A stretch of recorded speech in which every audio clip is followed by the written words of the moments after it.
LazyDude99, how are you doing? So, I have been gone for a couple of weeks. I've been at a camp. I've been counseling at a Bible camp, and it's been really nice and a nice time. But, however, I haven't been able to get my reviews up. Oh, boy. But now I'm back. I've just responded to about like 40 comments that you guys had. I'm sorry I've had to skip a lot of your comments because there was a lot.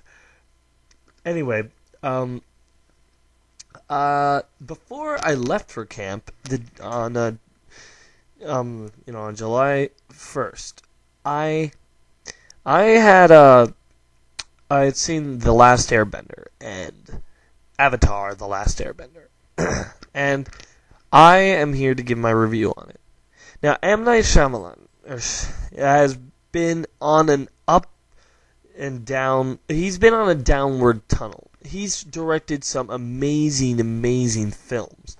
For example, he's directed films like Unbreakable, Signs, The Sixth Sense.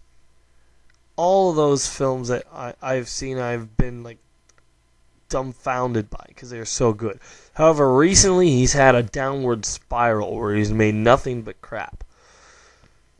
Like for films like Lady in the Water, The Village was in between in my mind. It wasn't great, but it wasn't horrible. Lady in the Water was bad. The Happening was awful, and what else? Anyway, he just hasn't had a good run recently. He's had a really string of bad films, but now he has been directed this movie. So, is this M. Night Shyamalan first and is on a comeback streak, or is it just another failure? Well, let's find out.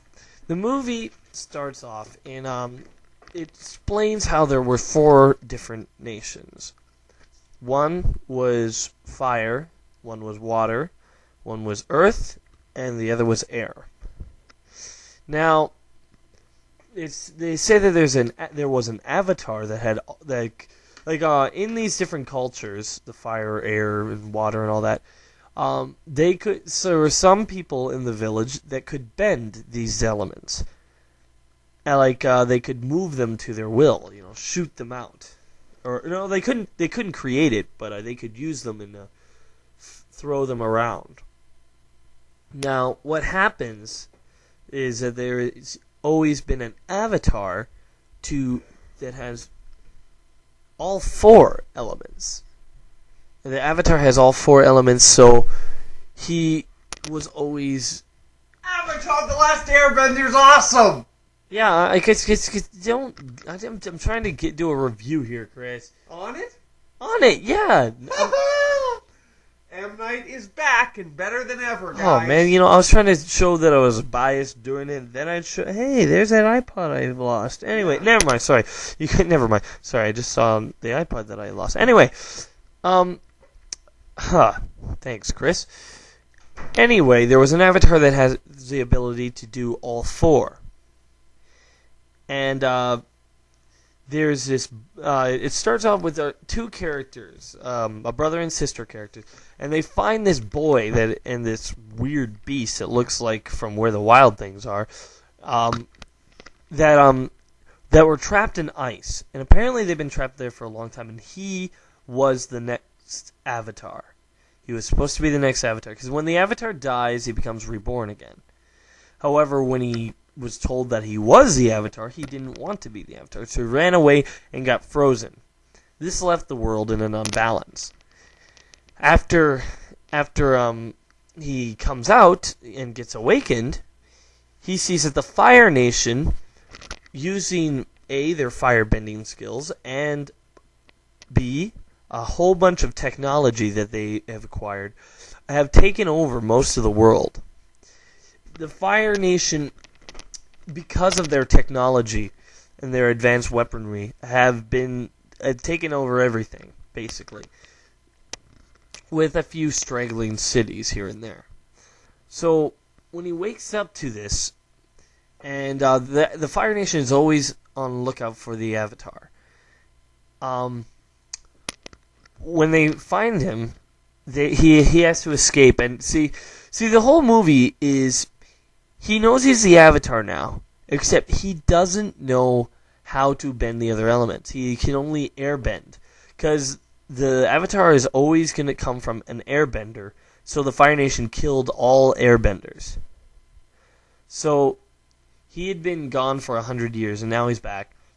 And so he is the last airbender, hence the title.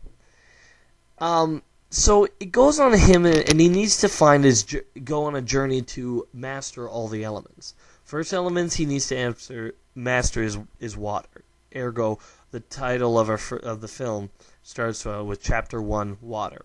Not the title of the film, but it says Chapter 1, Water. So he goes to learn about water. On his tail is the prince of the Fire Nation King's. The Fire Nation King's son is been disgraced, and he can only regain his father's favor again if he brings the Avatar down.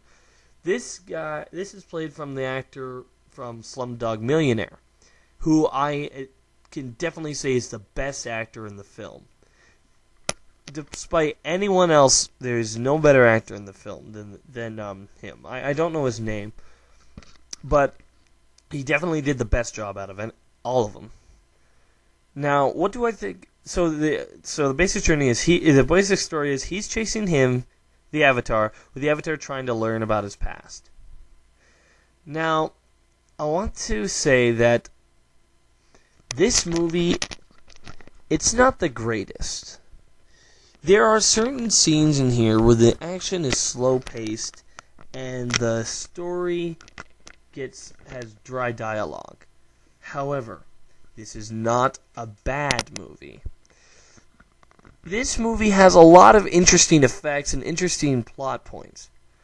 Like, for the thing that I really liked about it is that how these people who can bend their powers, they actually need it's not just I got powers and I can shoot things now. It's more of it's like a kung fu art.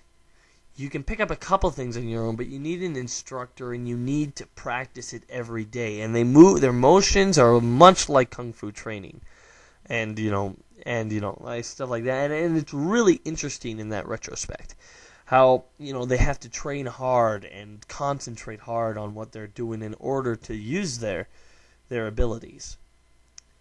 Now,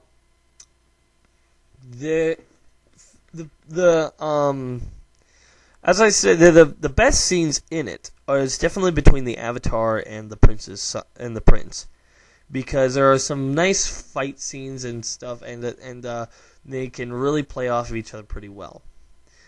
But when it comes to just the kids all together, all three of the kids, it can get a little dry. The girl in the movie is good. I'm not that big of a fan of the boy, the older brother, but it is an adequate job. I must say that I was impressed with this film. A couple of things I found disappointing, but in the end, I thought it was an all-around enjoyable film. M. Night Shyamalan may have not hit a home run, but he at least hit a base hit with this one. He didn't strike out. So in the end, I think I would have to give Avatar: The Last Airbender a 6.5 out of 10. I would recommend seeing it, but at the very least, rent it when it comes out. I hope this movie gets another one, because it seems like M. Night Shyamalan's really hitting his stride. Starting to hit his stride again. And I want to see him make great movies once again. So, that's all I really have to say on this film. Yeah. So, remember, I'm LazyDude99. If I don't like it, it's not worth it. Thanks for watching. Hope to see you again. Yeah. Be sure to check out more of my other videos on my channel. And wait for more coming soon.